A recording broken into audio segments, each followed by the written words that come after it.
Orient bell tiles studio से आप देख रहे हैं एबीपी न्यूज। नमस्कार, एबीपी न्यूज पर हाजिर हूं मैं रुमाना इसार खान। वक्त हो गया है वो सच जानने का जिसकी खुद खबर गवाह है। और अब इस वक्त की बड़ी खबर हम आपको बता रहे हैं। बिहार विधानसभा चुनाव से जुड़ी खबर। बिहार में फाइनल वोटर लिस्ट जारी कर दी गई है। बिहार विधानसभा चुनाव से पहले चुनाव आयोग ने बिहार में जो एसआईआर की प्रक्रिया करवाई, उस एसआईआर की प्रक्रिया के बाद अब बिहार के लिए फाइनल वोटर लिस्ट चुनाव आयोग ने जारी कर दी है। यह इस वक्त की बड़ी खबर है। इससे पहले आप जानते हैं जो ड्राफ्ट लिस्ट जारी की गई थी चुनाव आयोग की तरफ से, उसमें 7 करोड़ 24 लाख वोटर्स के नाम थे और ऐसे में इंतजार इस फाइनल लिस्ट का था। आज बिहार विधानसभा चुनाव से पहले एसआईआर की प्रक्रिया को पूरा करते हुए चुनाव आयोग की तरफ से बिहार के लिए वोटर्स की फाइनल लिस्ट जारी कर दी गई है। तो चुनाव आयोग ने एसआईआर के बाद बिहार के लिए फाइनल वोटर लिस्ट जारी की। हम इंतजार कर रहे हैं और डिटेल्स का कि जो फाइनल वोटर लिस्ट आई है इसमें आखिरकार कितने वोटर्स को जगह दी गई है। जो सूत्रों के हवाले से जानकारी मिल रही थी उसके मुताबिक 7 करोड़ 30 लाख के आसपास वोटर्स के नाम इस लिस्ट में आने थे और साथ ही साथ यह भी बताया जा रहा है कि करीब 14 लाख के आसपास नए वोटर्स भी हैं जिन्हें इस लिस्ट में जगह दी गई है।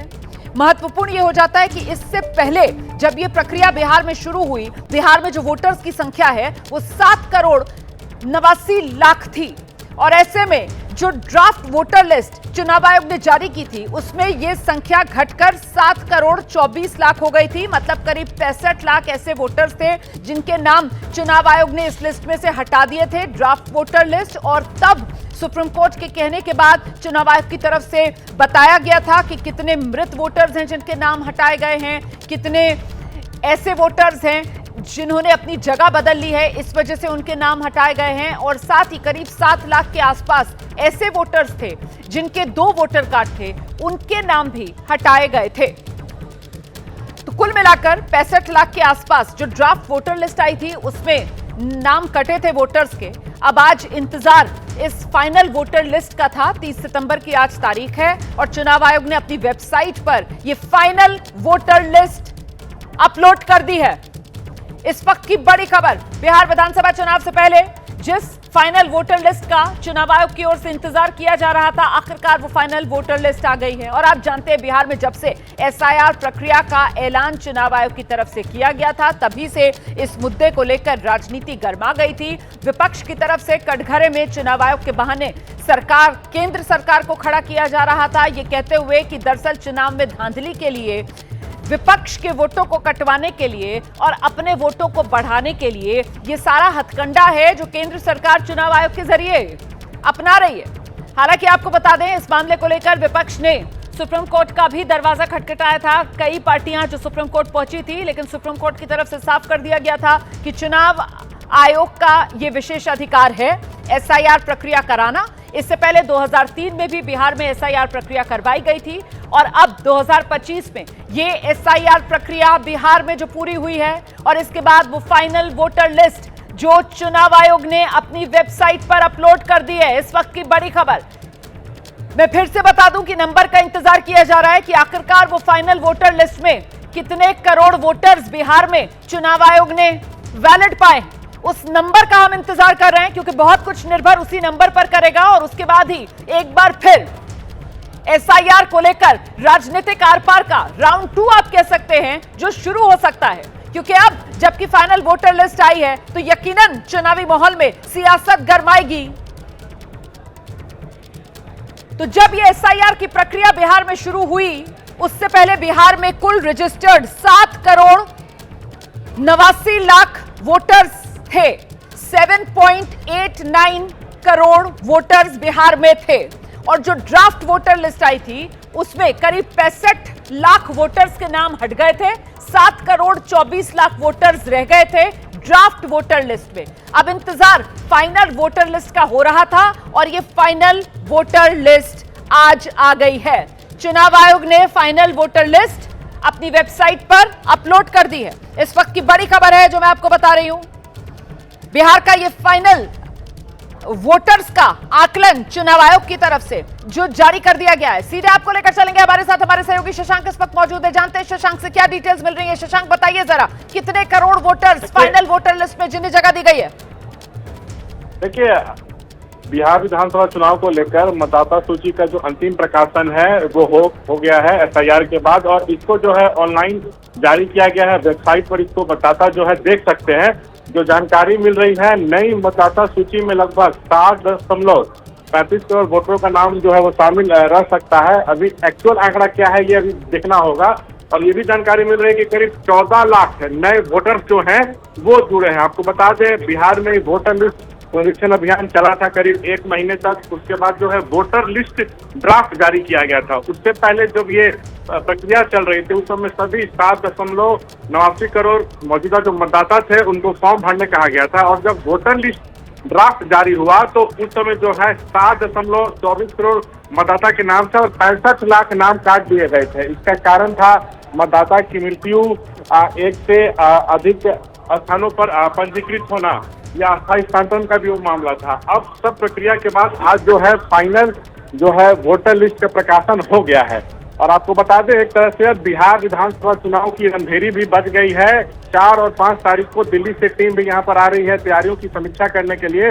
और सूत्र बता रहे हैं कि 8 अक्टूबर से 10 अक्टूबर के बीच 30 दिन वोटिंग होगी। इसका ऐलान हो सकता है नवंबर में। जो सूत्र बता रहे हैं 2 चरणों में वोटिंग हो सकती है और 15 नवंबर से पहले नतीजे आ सकते हैं। बहुत शुक्रिया आपका शशांक इस तमाम जानकारी के लिए। फिलहाल तो देखिए इंतजार किया जा रहा है। अभी तक तो सूत्रों के हवाले से ये खबरें हैं और अब चुनाव आयोग की तरफ से सीधे जो वोटर लिस्ट है, फाइनल वोटर लिस्ट, वो अपनी वेबसाइट पर अपलोड कर दी गई है। अब वो एग्जैक्ट नंबर क्या है, वो एग्जैक्ट फिगर क्या है, कितने वोटर्स के नाम कटे हैं, इसको लेकर डिटेल्स का भी इंतजार है। और जैसे जैसे ये डिटेल्स और आएंगी एबीपी न्यूज के जरिए हम आप तक ये खबर आगे भी पहुंचाते रहेंगे। आइए जरा कुछ और खबरों का रुख कर लेते हैं। बरेली में बवाल और इसको लेकर पुलिस का एक्शन जारी है। तौकीर रजा और उसके साथियों पर बुलडोजर वाला एक्शन शुरू हो गया है। बरेली में बवाल के आरोपियों पर बुलडोजर वाला एक्शन शुरू। ये देख रहे हैं आप, बुलडोजर गरज रहा है उत्तर प्रदेश के बरेली में। मौलाना तौकीर रजा के करीबियों के घर पर बुलडोजर वाली कार्रवाई की जा रही है।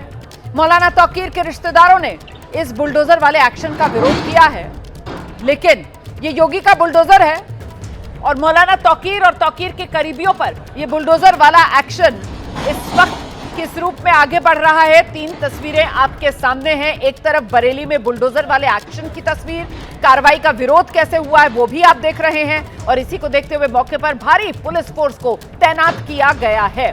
पुलिस की मौजूदगी में बुलडोजर वाला एक्शन बरेली में जारी।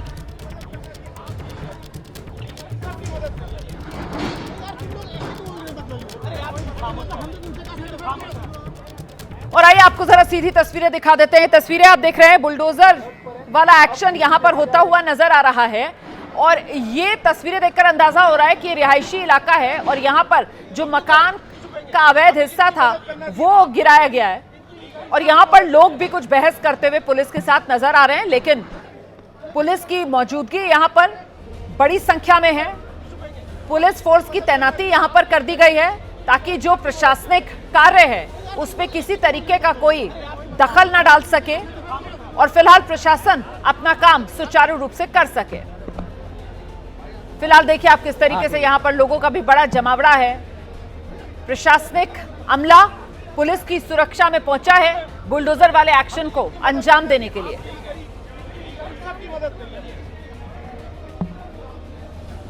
तो यहां कुछ हिस्से पर बुलडोजर गरजा है, वो तस्वीरें भी आपको नजर आ रही हैं।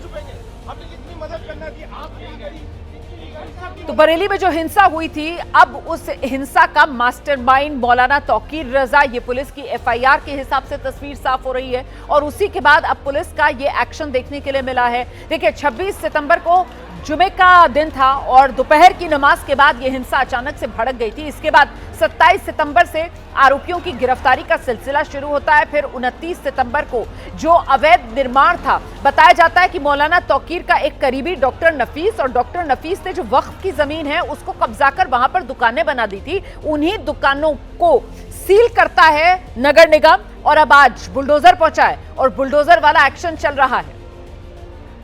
ये तस्वीरें जो आप देख रहे हैं वो 26 सितंबर की तस्वीरें मैं आपको दिखा रही हूं। देखिए तारीख के साथ हम ये तस्वीरें आपको दिखा रहे हैं। 26 सितंबर को जो हिंसा भड़की थी बरेली में, उसी की ये तस्वीरें हैं, ड्रोन से ली गई तस्वीरें हैं, टॉप एंगल तस्वीरें आप ये देख रहे हैं। देखिए किस तरीके से 26 सितंबर को यहां उपद्रवी पुलिस के साथ उलझते हुए नजर आए थे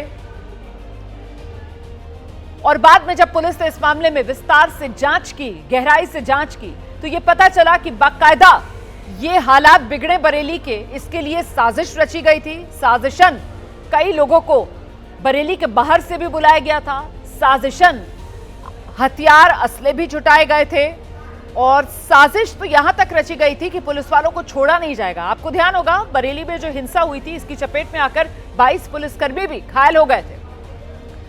अब सीधे आपको लेकर चलेंगे हमारे साथ, हमारे सहयोगी मनोज वर्मा बरेली से इस वक्त हमारे साथ मौजूद हैं।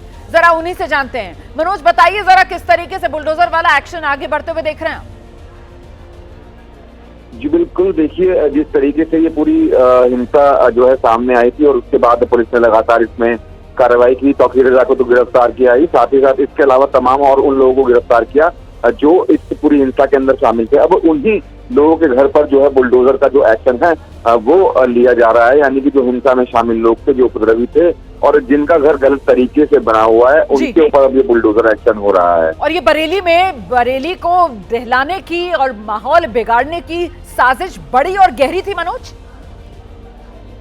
जी बिल्कुल, देखिए बहुत बड़ी और गहरी साजिश थी। जो तस्वीरें अभी आप देख रहे हैं, ड्रोन की जो फुटेज देख रहे हैं, उसमें साफ तौर पर ये नजर आ रहा है कि पुलिस जो प्रदर्शनकारी वहां पर मौजूद थे उनको समझाने की कोशिश कर रही थी, लेकिन अचानक से भीड़ उग्र हुई, पुलिस से वो झड़प करने लगी और उसके बाद फिर पुलिस को लाठीचार्ज करना पड़ा। तस्वीर आप देख सकते हैं कि अचानक जो भीड़ थी वो बहुत ज्यादा हो गई थी। जो जांच है उसमें साफ हुआ है कि जो भीड़ थी वो नमाज करने के बाद चली गई थी, लेकिन कुछ ऐसे लोग वहां पर मौजूद थे जो ये प्रदर्शन करना चाहते थे, जो हंगामा करना चाहते थे और ये पूरा प्री प्लान था। जो अधिकारियों से भी हमारी बातचीत थी, उन्होंने साफ तौर पर ये कहा कि पूरा प्री प्लान था, जिसमें लोग हथियारों से लैस थे, कुछ बाहर के लोग भी बुलाए गए थे और उन्होंने अचानक से पुलिस के ऊपर हमला कर दिया, जिसके बाद पुलिस को लाठीचार्ज करना पड़ा और भीड़ को खदेड़ा गया। फिलहाल 30 से ज्यादा जो लोग हैं वो अभी तक गिरफ्तार हो चुके हैं, जिसमें तौकीर रजा का भी नाम शामिल है। लगातार पुलिस का एक्शन जारी है, जो लोग फरार हैं उनकी तो तलाश की जा रही है, साथ ही साथ सोशल मीडिया के जरिए भी लोगों पर नजर पुलिस की रखी जा रही है, क्योंकि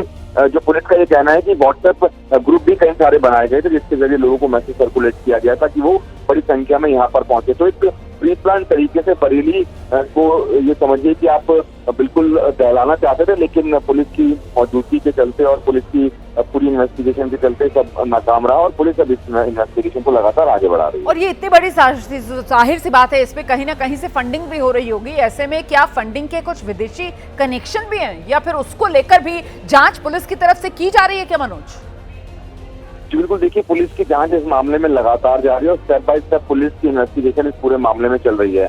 एसआईटी इस मामले के अंदर पुलिस की बनाई गई है, 10 लोगों की एसआईटी की टीम है, जिसमें सभी को अलग अलग टास्क दिया गया है। हर किसी को अलग टास्क है, यानी कि एक टीम जो है सीसीटीवी फुटेज, वीडियो फुटेज को देख रही है। इसके अलावा एक टीम का जो काम है सिर्फ सर्विलांस का काम है, यानी कि जो नंबर उस वक्त एक्टिव थे, कौन से भारी नंबर एक्टिव थे, उनको देख रही है। इसके अलावा जो लोकल इनपुट है उसके ऊपर एक टीम काम कर रही है। तो अलग अलग तरीके से जो टीमें हैं वो इसमें काम कर रही है और एक टीम को ये भी काम दिया गया है कि क्या जो लोग अकाउंट के अंदर किसके अकाउंट में कितने पैसे थे जो लोग गिरफ्तार हुए हैं। तो एक एक स्टेप बाय स्टेप इन्वेस्टिगेशन आगे बढ़ रही है। बिल्कुल आप जैसा कि कह रहे हैं कि हो सकता है आगे आने वाले दिनों में ये भी जानकारी सामने आए कि इस हिंसा को भड़काने के लिए फंडिंग भी की गई हो। बहुत शुक्रिया मनोज वर्मा इस तमाम जानकारी के लिए। देखिए बरेली हिंसा को लेकर ये तमाम बड़ी खबरें हैं जो अब एक एक करके सामने आ रही हैं और बरेली में हुए दंगे के पीछे बिहार, बंगाल, यहां तक का कनेक्शन सामने आया है। इसका खुलासा खुद पुलिस की तरफ से किया गया है। बरेली में बवाल पर पुलिस ने यह नया खुलासा किया है। बवाल में बिहार, बंगाल के लोग शामिल थे। डीआईजी बरेली रेंज अजय कुमार साहनी की तरफ से यह बयान दिया गया है। बिहार, बंगाल से भी गिरफ्तारियां की हैं। हिंसा में आसपास के जिलों के लोग भी शामिल थे। यह हिंसा अचानक नहीं हुई, यह हिंसा सुनियोजित थी। पोस्टर, बैनर जैसी चीजें पहले से ही तैयार रखी गई थी।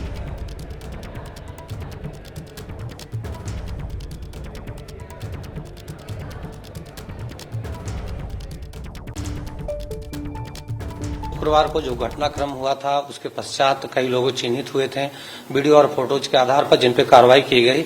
इसमें मौलाना तौकीर के साथ साथ बहुत सारे तौकीर के एसोसिएट्स जो हैं वो जेल गए हैं एविडेंस के आधार पर। इसी क्रम में जो फोटो और वीडियोज प्राप्त हुए थे उसमें ये भी पाया गया कि इसमें बाहर के भी काफी लोग शामिल थे। इसमें बंगाल, बिहार के लोगों की भी पूर्व में गिरफ्तारी सुनिश्चित करके उनको जेल भेजा गया है। इसके साथ साथ न केवल बरेली बल्कि आसपास के जनपदों के लोगों की संलिप्तता भी कुछ सामने आई है। इससे कन्फर्म हो गया है कि ये अचानक भी प्रतिक्रिया नहीं थी बल्कि पूर्व से सुनियोजित थी, जिसमें पहले से ही पोस्टर, बैनर, बहुत सारे बॉटल्स और बहुत सारी चीजें इकट्ठी की गई थी और ये लोग शामिल थे। इन सभी तथ्यों को देखते हुए जो टीम है वो प्रभावी तरीके से इन्वेस्टिगेशन कर रही है और जैसे जैसे तथ्य सामने आएंगे उस हिसाब से विधिक कार्रवाई सुनिश्चित की जाएगी और वैज्ञानिक साक्ष्यों के आधार पर सारी विवेचनाएं पूरी की जाएंगी। देखिए, शुक्रवार को बरेली में हुए बवाल के बाद पुलिस का ताबड़तोड़ एक्शन अब जारी है। 56 लोगों की गिरफ्तारी हो गई है। बुलडोजर वाला एक्शन भी अब शुरू हो चुका है। खबर है कि बहुत जल्दी मौलाना तौकीर के करीबी नफीस की जो अवैध मार्केट है, जो उसने वक्फ की जमीन पर कब्जा करके बना रखी है, वहां पर भी बुलडोजर चल सकता है। कल दोपहर ही नगर निगम ने इस अवैध मार्केट को सील कर दिया था। आरोप है तौकीर के करीबी नफीस ने यह मार्केट वक्फ की जमीन पर बनाई है और साथ ही नगर निगम का जो नाला है उस पर भी अवैध रूप से दुकानें खड़ी कर दी हैं। इन पर भी बुलडोजर वाले एक्शन की तैयारी है। बिहार विधानसभा चुनाव से पहले एनडीए में हलचल तेज हो गई है। बिहार की सियासी तस्वीर आज दिल्ली में बनती हुई नजर आई एनडीए के खेमे में। दरअसल भोजपुरी गायक पवन सिंह अब से कुछ देर पहले बीजेपी अध्यक्ष जेपी नड्डा से पवन सिंह ने उनके आवास पर जाकर मुलाकात की। इस दौरान उनके साथ बिहार बीजेपी के प्रभारी विनोद तावड़े और ऋतुराज सिन्हा मौजूद रहे। जेपी नड्डा से मुलाकात के बाद पवन सिंह ने कहा कि वो बीजेपी से तो अलग ही नहीं हुए और वो चुनाव लड़ेंगे या नहीं ये तो वक्त बताएगा। जेपी नड्डा से मुलाकात करने से पहले पवन सिंह ने गृह मंत्री अमित शाह से मुलाकात की और उससे भी पहले उन्होंने आरएलएम प्रमुख उपेंद्र कुशवाहा से मुलाकात की विनोद तावड़े की मौजूदगी में।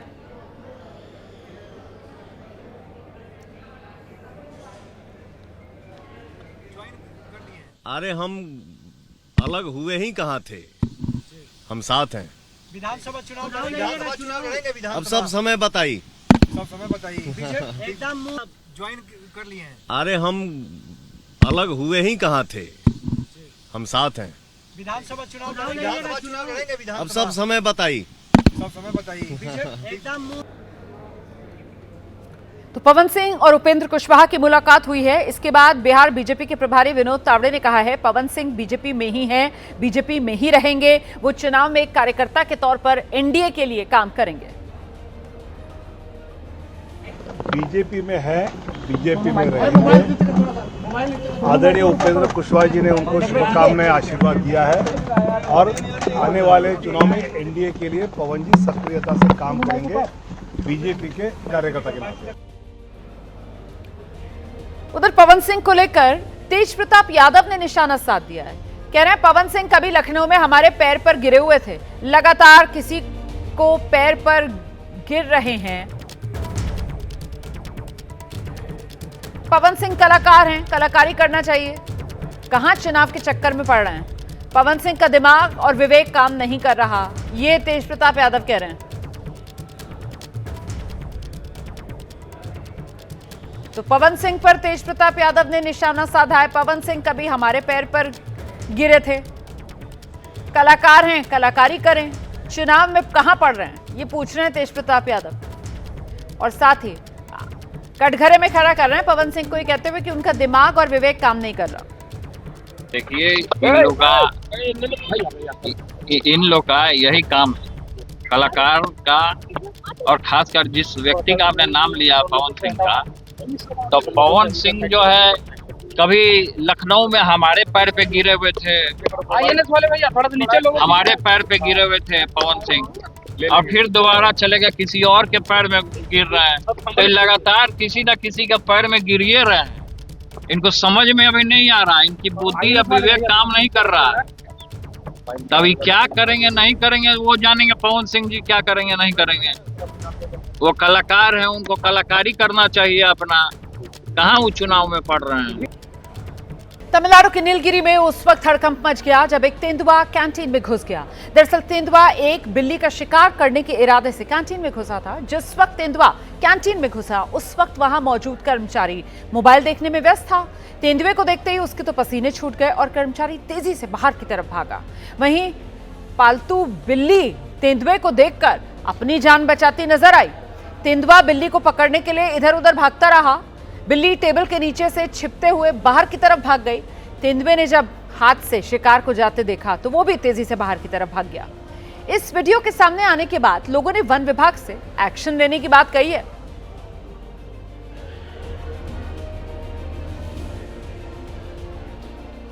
अब बात दिल्ली की करेंगे, जहां 17 छात्राओं के यौन शोषण के आरोपी चैतन्यानंद सरस्वती जो पुलिस की गिरफ्त में तो आ चुका है, लेकिन अब तक उसने अपना गुनाह नहीं कबूला।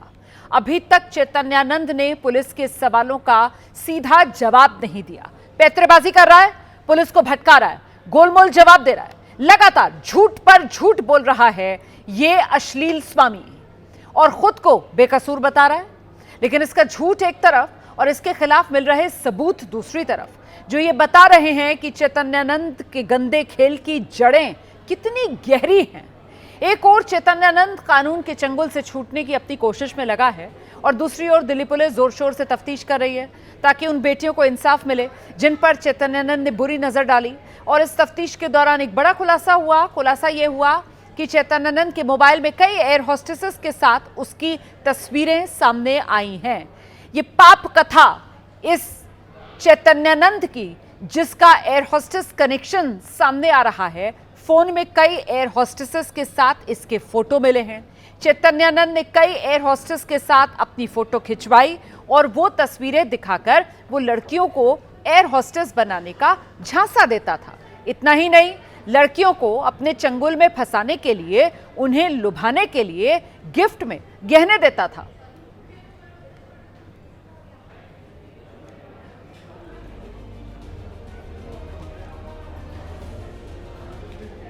दरअसल खुलासा सिर्फ एयर होस्टेसेस के साथ तस्वीरों का नहीं हुआ है, बल्कि जैसे जैसे जांच आगे बढ़ रही है वैसे वैसे चैतन्यानंद की जो पूरी क्राइम कुंडली है अब वो खुलकर सामने आ रही है। और जो नए खुलासे हुए हैं उनके मुताबिक फरारी पर जब ये था तब विदेशी नंबर का ये इस्तेमाल कर रहा था। लंदन का कोई नंबर था जिसका ये इस्तेमाल कर रहा था। पुलिस को चकमा देने के लिए विदेशी नंबर का इस्तेमाल ये अश्लील स्वामी कर रहा था।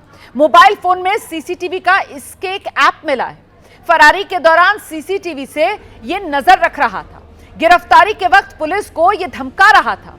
फोन से कई लड़कियों के साथ इसके चैट भी बरामद हुए हैं। अश्लील इसने इमोजीज भेजे। फोन से कई चैट्स जो हैं वो इसने डिलीट भी की हैं। ऑफिस के भीतर एक टॉर्चर रूम इसने बना रखा था। उस टॉर्चर रूम में लड़कियों को धमकाया जाता था, उनके साथ छेड़खानी की जाती थी। तमाम खुलासे हैं, कच्चा चिट्ठा आप कह सकते हैं, जो अश्लील कथा का इस स्वामी के सामने आ रहा है अब तक। तो वो सच देख रहे थे आप, जिसकी खुद खबर गवाह है। एबीपी न्यूज पर अभी मुझे इजाजत दीजिए।